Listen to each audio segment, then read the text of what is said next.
El viernes pasado vimos el preludio terrenal, donde se nos informó, se nos dio ciertos datos sobre este hombre llamado Job. Y ahora vamos a reflexionar en el preludio celestial, que son los versículos del 6 al 12. Unos versículos que van a generarnos varias preguntas, así que poco a poco las iremos abordando. Escribe el autor del libro de Job en el capítulo 1, versículos del 6 al 12. Un día acudieron a presentarse delante del Señor los hijos de Dios, y entre ellos vino también Satanás. Preguntó el Señor a Satanás: ¿de dónde vienes? Respondió Satanás al Señor: de rodear la tierra y andar por ella.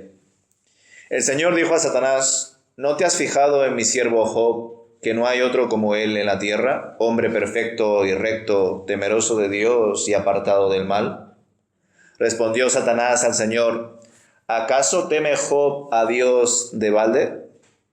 ¿No le has rodeado de tu protección a él y a su casa y a todo lo que tiene? El trabajo de sus manos has bendecido, y por eso sus bienes han aumentado sobre la tierra. Pero extiende ahora tu mano y toca todo lo que posee, y verás si no blasfema contra ti en tu propia cara. Dijo el Señor a Satanás: haz lo que quieras con sus cosas, pero no se te ocurra tocarlo a él. Y salió Satanás de delante del Señor. Pues hasta aquí este preludio celestial que, como podréis comprender, nos producen muchas inquietudes, preguntas, y como ya os anuncié el viernes pasado, pues una de ellas es precisamente esa idea de que acudieron a presentarse delante del Señor los hijos de Dios, y entre esos hijos de Dios vino también Satanás. Pues bien, ahí está la pregunta, ¿no? ¿Quiénes son estos hijos de Dios? Porque desde nuestro punto de vista, que leemos más el Nuevo Testamento que el Antiguo Testamento por lo general, pues sabemos que los hijos de Dios son aquellos que creen en Dios, que tienen una relación con Dios y que por lo tanto son personas que son salvas. Sin embargo, aquí los hijos de Dios eran los seres celestiales creados por el Señor, comúnmente llamados ángeles, ¿vale? Y fueron creados por el Señor para servirle.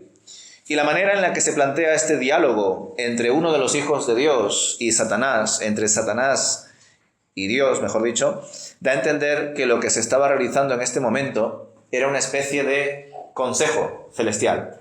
No sé si lo habéis visto de esta manera. Un consejo, una reunión donde Dios se reúne con sus hijos y digamos que Dios es quien preside este consejo.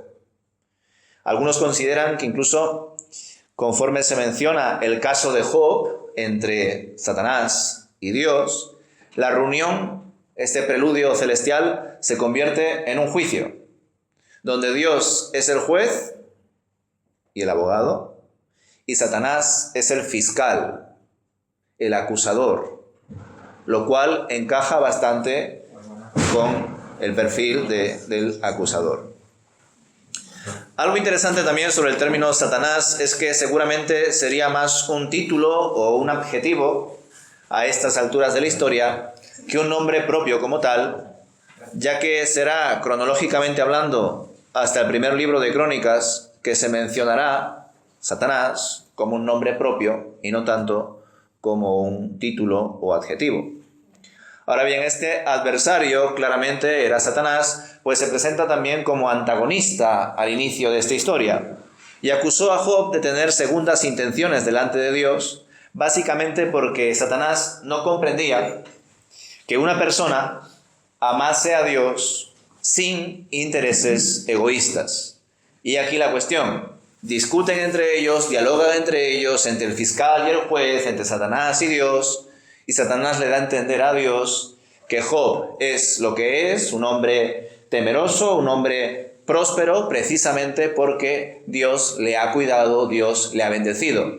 Quítale ese cuidado, quítale esas bendiciones y verás cómo no es ya una persona temerosa, una persona pues perfecta, que busque del Señor, que sea recto, que tenga buen testimonio. Es decir, aquí ya vemos cómo este acusador, este enemigo, no comprendía que una persona fuese capaz de amar a otra persona sin un interés de por medio. Y esto es totalmente lógico, porque Satanás estaba enemistado con Dios. Dios es amor. Por lo tanto, Satanás no puede entender el amor de Dios. Él no puede concebir que verdaderamente exista un individuo, que en este caso puede ser Job, en otros casos pueden ser otras personas, que busquen de Dios, que amen a Dios y que incluso lo hagan en medio de las pruebas, en medio de las enfermedades, en medio de circunstancias difíciles. Es decir, si te va bien, normal que hables con Dios y que estés bien con Dios. Si te va mal, ya verás cómo tarde o temprano darás la espalda al Señor. Ese es el planteamiento que se da aquí. Por otro lado, creo que a cualquier lector le generaría cierta polémica ver que Satanás accede a la presencia de Dios. Porque ese es el planteamiento, que los hijos de Dios, los ángeles, los seres celestiales, se acercan a la presencia de Dios y entre ellos aparece Satanás. Por eso os digo que en un principio, sobre todo viéndolo desde nuestra óptica neotestamentaria, desde el Nuevo Testamento, desde la actualidad, a cualquier lector le generaría cierta polémica ver que Satanás accede así, como dicen aquí en España, como Pedro por su casa, accede a este consejo celestial, a esta presencia de Dios y le habla cara a cara a Dios. No sé si a vosotros os llama la atención, pero es que además no solamente este tal Satanás hace estas cosas, es capaz de acceder a la presencia de Dios según este relato de Job capítulo 1, sino que encima lo hace para meter cizaña frente a Job. Y esta polémica, hermanos, acerca de cómo es posible que Satanás acceda a la presencia de Dios, se fundamenta en el conocimiento general y tradicional que se tiene respecto al origen de Satanás y cómo éste fue expulsado junto con más ángeles que se rebelaron contra Dios en un tiempo que se sobreentiende que fue anterior a la creación del hombre y de la mujer a la imagen y semejanza de Dios. ¿Por qué? Porque cuando el hombre y la mujer estaban allí en el Edén, la serpiente antigua ya se encontraba allí. Lo curioso del relato de la creación en 6 días de Génesis es que en ningún momento se nos menciona cuándo Dios creó a los ángeles, a los seres celestiales.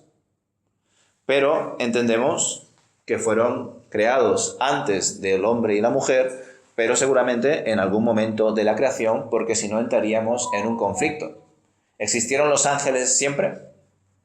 ¿Los ángeles son como Dios, eternos? Pues ahí está el conflicto, ¿verdad? De hecho, también hay bastante debate sobre el origen del maligno y la existencia de los demonios o espíritus inmundos, ¿no? ¿Cuál es el origen de todo ello, ¿no? Y creo que abordar este asunto, por supuesto, resulta complejo, pero también hay bastante debate detrás, porque yo diría que la intención de las Sagradas Escrituras en ningún momento ha sido ni es que sus lectores hagan demonología. Es decir, la palabra de Dios no busca que nosotros conozcamos principalmente la obra del maligno, su origen, sus estrategias, su desarrollo. Eso es hacer demonología. Teología es hacer estudio de Dios. Demonología es hacer estudio y reflexionar sobre el demonio. Pues la palabra de Dios no quiere, lógicamente, que nosotros hagamos demonología. Pero eso no quiere decir que en la palabra del Señor se nos revela ciertos aspectos acerca del origen del mal, acerca de la caída de Satanás y acerca de cómo sus huestes, sus ejércitos, esos espíritus inmundos y demonios, han sido y son de amenaza para el reino de Dios, pero siempre bajo la soberanía del Señor. ¿Vale? Es decir, este es un punto clave a la hora de leer Job y en general a la hora de leer la palabra de Dios. Y os lo digo porque cuando tocamos textos un tanto polémicos, conflictivos, fácilmente nace en nosotros la curiosidad, el morbo, el querer ir más allá.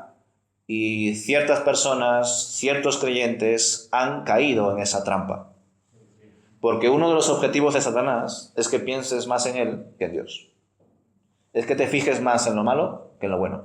Así es. Por eso digo que el autor que está detrás de todos los autores de los 66 libros de la Biblia no tiene como objetivo que nosotros seamos demonólogos, pero tampoco quiere que ignoremos la existencia del maligno y su obra maligna frente a la obra redentora de Dios.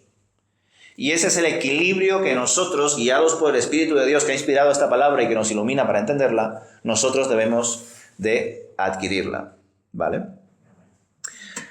Por eso digo que la palabra no nos deja ignorantes respecto al asunto del origen del enemigo y lo que pudo pasar al principio. De hecho, podríamos decir que hay ciertos indicios, ciertas pruebas, ciertas alusiones que se podrían organizar, y varios teólogos se han esforzado para organizarlas, de tal manera que nos dan una cierta cronología acerca del origen del maligno, acerca de su caída, acerca de esa intervención frente a la humanidad en Génesis y luego más adelante. Es decir, se puede realizar esa labor, ¿no? Pero, pues desde luego con bastante cuidado. Como digo, uno de los conflictos a la hora de pensar en de dónde aparece este enemigo, al leer Job 1, es buscar su origen. Pero el punto es que a la hora de buscar el origen en Génesis, como os he dicho anteriormente, no se nos dice claramente en qué día Dios creó a los ángeles. Y eso, para ciertas personas, les genera un conflicto, porque les da a entender que entonces los ángeles existieron desde siempre. Y eso sería un grave error. Y hasta incluso justifican esa hipótesis diciendo, es por eso que Dios, desde el principio, habla en plural. Como por ejemplo, hagamos al hombre a nuestra imagen y semejanza. O vio que todas estas cosas eran buenas y como que habla desde el principio, ¿no? En ese sentido plural. Y por otro lado, esto también ya lo comenté el domingo pasado, el término hebreo que se usa en Génesis, nada más presentándonos la creación de Dios, es un término que se traduce como Dios, pero que verdaderamente su sentido profundo tiene un sentido también plural, que es el término Elohim. Elohim se traduce como Dios, pero debido a su sentido plural, algunos incluso lo ponen entre comillas como dioses. Pero no estamos hablando de dioses ahí, sino que estamos hablando del Dios Trino. Es decir, que desde el principio Dios Padre, Dios Hijo y Dios Espíritu estuvieron ahí juntos y fuimos creados a imagen y semejanza de ellos, entendiendo que ellos son uno. Que Dios es uno y a su vez tres personas. Por lo tanto, descarto esa idea de que la creación fue algo así como Dios creando las cosas y conversando con sus ángeles diciendo, no, mira, todo esto era bueno, o hagamos esto, o hagamos aquello. No, yo entiendo que desde el principio Dios estaba hablando consigo mismo por cuanto en Él hay tres personas y a su vez es uno. ¿Vale?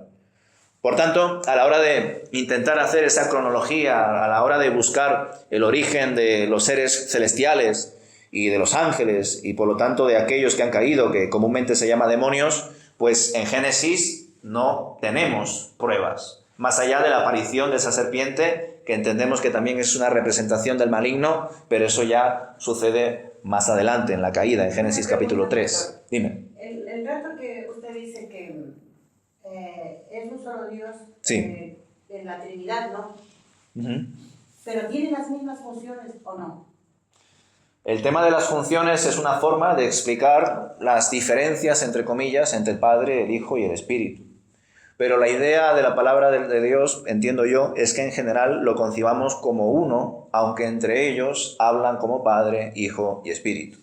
Pero no sería, o sea, no sería por darnos a nosotros a entender que cada quien hace su función uh-huh. como Dios, ¿no? Dios Padre, uh-huh. Dios Hijo y Dios Espíritu. Uh-huh. Porque, por ejemplo, Dios es el que ideó, me imagino, yo digo, el plan de salvación para el hombre. Uh-huh. Jesús vino y ejecutó eso. Uh-huh. Y ahora el Espíritu Santo es el Consolador. Uh-huh. Dios Espíritu. Uh-huh. Entonces digo, las funciones de los tres tienen su tiempo, su época. Bueno, no sé cómo explicarlo. Sí, por supuesto que entiendo lo que tú me dices. Y es una forma inicial, general, de abordar el asunto de la Trinidad, pero el problema es que si solamente lo planteamos como esas funciones, que son ciertas, pero que Dios Padre va más allá, Dios Hijo va más allá y Dios Espíritu va más allá, por eso te digo que, aunque popularmente se menciona esas funciones que acabas de describir, hay que entender que el Espíritu también está presente en más cosas. Es decir, por decir algo sencillamente, el Espíritu no empezó a obrar a partir de Pentecostés. El Espíritu estuvo desde el principio obrando y dando vida.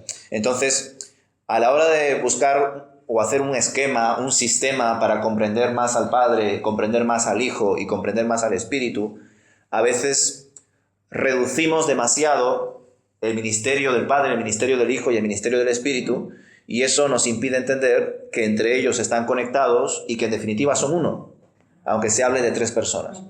Y eso es lo que te quería comentar. A lo mejor es por comentar. marcar los tiempos nada más. Claro, pero el asunto de los tiempos es, podríamos decir que Dios Padre es el que principalmente obra en el Antiguo Testamento, de hecho algunos piensan eso, desgraciadamente, y que Dios Hijo recién obra principalmente en su nacimiento, en su ministerio, muerte y resurrección, y que luego ya le toca al Espíritu Santo obrar hasta ahora y hasta que el Señor vuelva, ¿no? Pero es que no es así. Dios Hijo también estuvo presente desde el principio. Sí, porque cuando Él dice hagamos, me imagino que está hablando con los 3. Ajá. Cuando se le apareció a Abraham, ¿te acuerdas que visitó? Y también en muchas ocasiones se habla, en teología se denomina el Cristo preencarnado, que algunos incluso lo identifican con el ángel del Señor, o el ángel de Jehová, o el ángel de Yahvé, que algunos piensan que ese era el Cristo preencarnado, es decir, antes de que Cristo se hiciese hombre en nuestra realidad, Él ya estaba y de algún modo se manifestaba en el Antiguo Testamento, y el Espíritu pues más de lo mismo, ¿no? Son formas de intentar definir a Dios, pero también en esto que os acabo de comentar de la demonología y la teología, os hago ver que hacer teología es arriesgado por cuanto al intentar nosotros hacer teología, lo que muy rápidamente vamos a caer en el error de considerar que Dios es un objeto de estudio. Es decir, nosotros tenemos que conocer a Dios y no tanto estudiarle, sistematizarle, encajarle en teorías, puntos, como si fuera, pues eso, algo que yo puedo describir, controlar, definir, como si fuese un laboratorio, yo soy el científico y él es el objeto que analizo. Hay teólogos que caen en ese error porque intentan definir tanto a Dios que ellos a veces meten la pata o incluso tratan a Dios como si fuera un igual a ellos. Y ahí entra el orgullo espiritual, ahí entran pues herejías, ahí entran conflictos. Es decir, nosotros lo que podemos conocer de Dios es aquello que Dios mismo ha querido revelarnos primero. Por eso es que para nosotros hay cosas que son secretas y que Dios las ha mantenido en secreto porque no las podemos comprender ni recibir, y eso va a quedar oculto hasta que todo sea manifestado, todo sea revelado más adelante. Pero hoy en día, como no tenemos todavía esa mente de Cristo plenamente, no tenemos o no vivimos esa realidad plena con Dios todavía en su santa presencia, pues todavía estamos en ese proceso de conocerle un poco pues cada vez más, ¿no?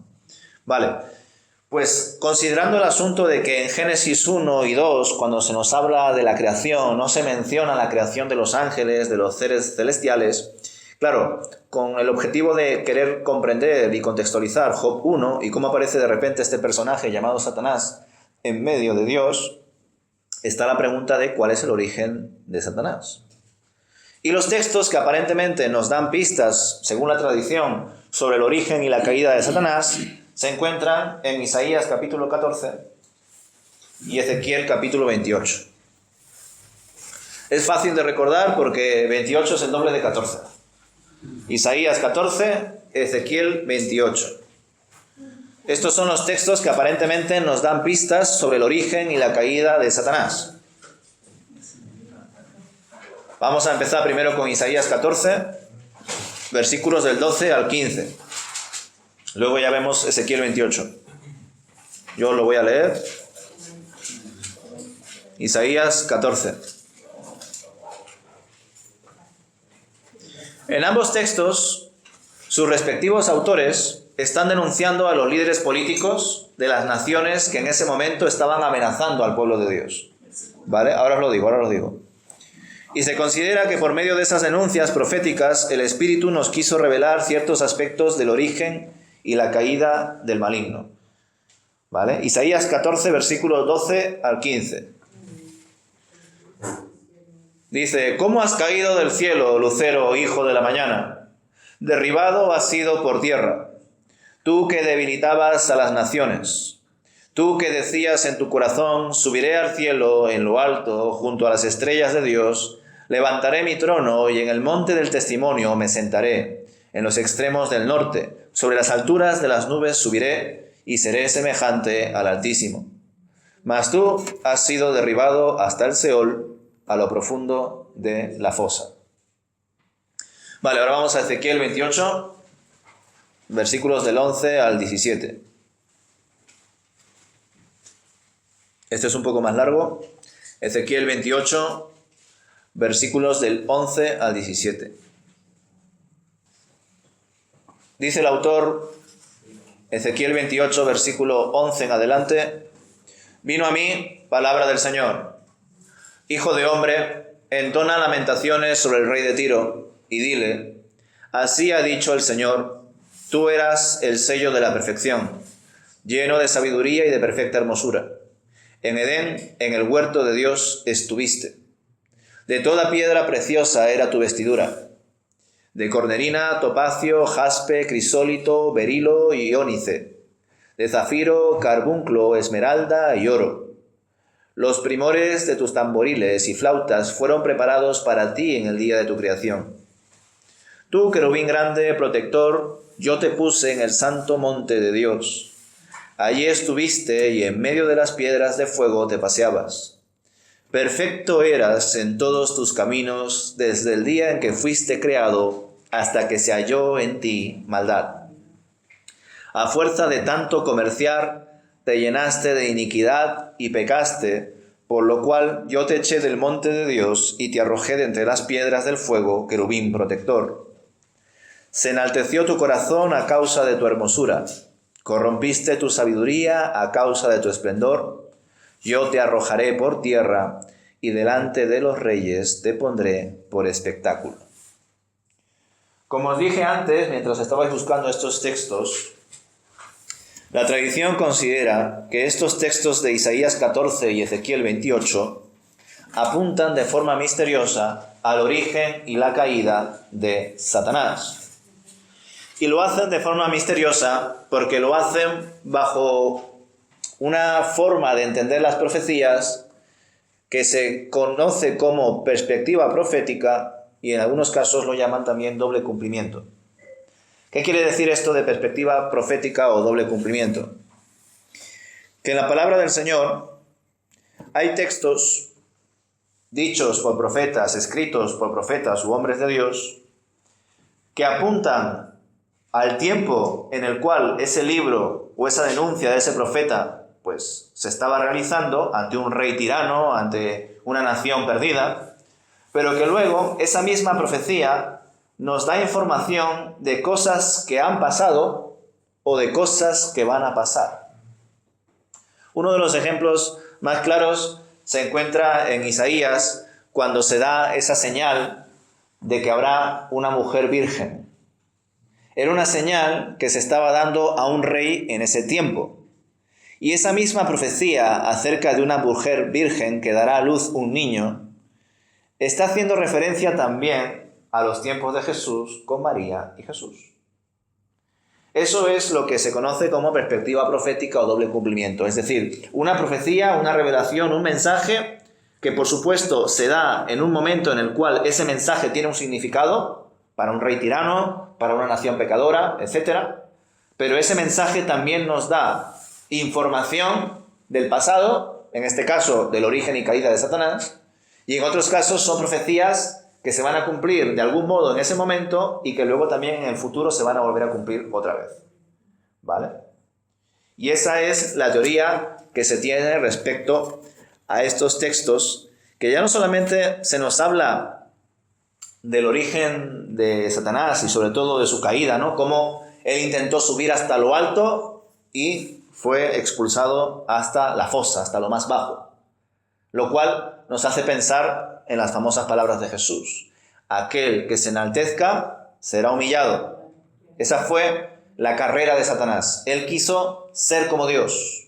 Él se enalteció y por ello fue humillado. Sin embargo, Cristo, siendo igual a Dios, no tuvo como algo a que aferrarse, ¿verdad? Y se humilló y por haberse humillado fue luego posteriormente exaltado. Es decir, fue el camino inverso de lo que hizo Satanás. Satanás se enalteció, fue humillado. Jesucristo se humilló, fue enaltecido.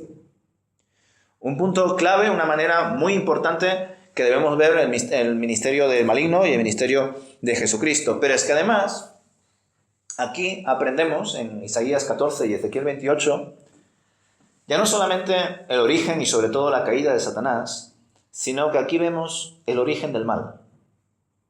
Aquí vemos el primer pecado de la historia. ¿Y cuál es el primer pecado de la historia? Creerse Dios. Querer ser semejante a Dios. Pero además, este ser, este querubín, este ángel caído, quiso ser como Dios porque se miró a sí mismo. Él dejó de mirar a Dios, de tener sus ojos puestos en Dios, y empezó a fijarse en sí mismo, en lo bello que era, en cómo Dios lo había creado pues con toda esa hermosura, con todo ese poder, como querubín protector, y eso le envaneció y quiso ser como Dios. Por ello, aquí aprendemos que el primer pecado de la historia universal es querer ser como Dios. Y lo interesante es que en Génesis capítulo 3, en la caída, nos damos cuenta que el primer pecado de la humanidad también es querer ser como Dios. Porque ¿cómo le tentó la serpiente a Eva? Que si comía de ese fruto sería semejante a Dios.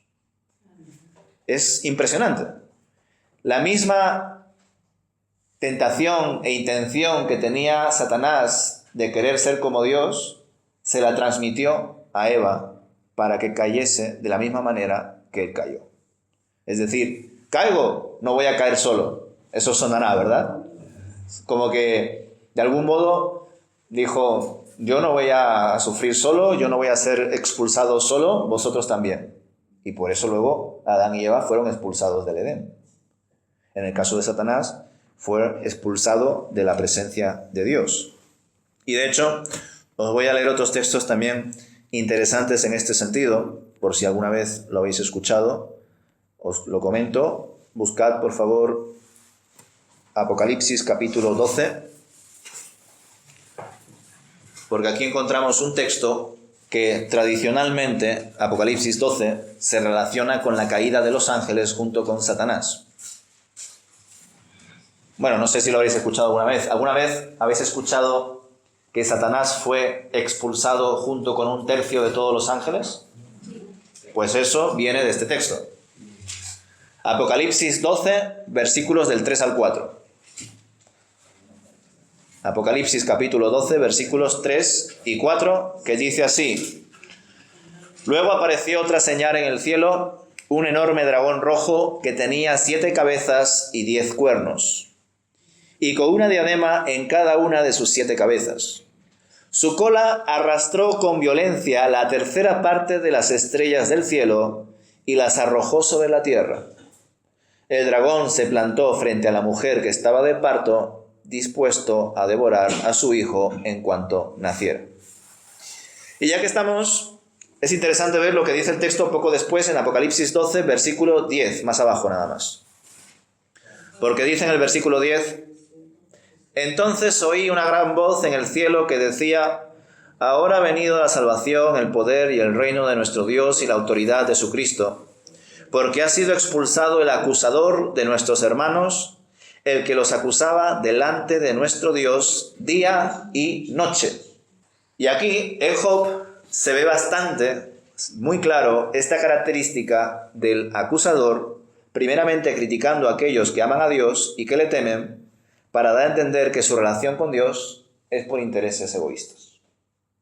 Y además se nos revela que el enemigo ha estado día y noche acusando delante del Señor, ¿vale? Y esto es lo que entra en conflicto. Primero, recapitulando el asunto de las estrellas. En Apocalipsis hay teólogos que interpretan que cuando se hace referencia a las estrellas se está haciendo referencia a los ángeles. Por eso, cuando el dragón arrastra con su cola un tercio de las estrellas, se ha interpretado tradicionalmente que ahí se está haciendo alusión que cuando Satanás cayó, cuando Lucero quiso ser como Dios y fue expulsado, en ese momento se llevó consigo una tercera parte de los ángeles del ejército de Dios, por cuanto esos también le siguieron a Satanás en ese mismo objetivo. Es decir, ya no solamente vemos que Satanás arrastró consigo a Adán y Eva para que pecasen en el mismo pecado que él, sino que primero se llevó a una tercera parte de los ángeles consigo para que tengan también el mismo sentir. Y claro, aquí aprendemos también el asunto de la libertad, porque a la hora de pensar en el origen del mal, en el origen de Satanás, fácilmente podemos preguntarnos ¿por qué Dios creó a Satanás? Pero la cuestión está en que Dios no creó a Satanás. Dios creó a un ser perfecto, a un querubín protector, a un ángel obediente. Pero era obediente por cuanto tenía la libertad de obedecer. Si no hubiese sido un robot. Pero no era un robot, era un ser consciente. Un ser que fue creado para que le sirviese a Dios junto con los demás seres celestiales. Pero en esa libertad, él quiso ser como Dios. Al igual que Adán y Eva tuvieron la libertad de no comer del fruto prohibido, pero, desgraciadamente, usaron su libertad para hacer lo prohibido. Y por eso pecaron. Os digo todo esto porque a la hora de pensar en Dios, en Satanás, en el bien, en el mal, pues se dan estos conflictos. Se dan estas cuestiones y es algo que debemos de reflexionar debidamente.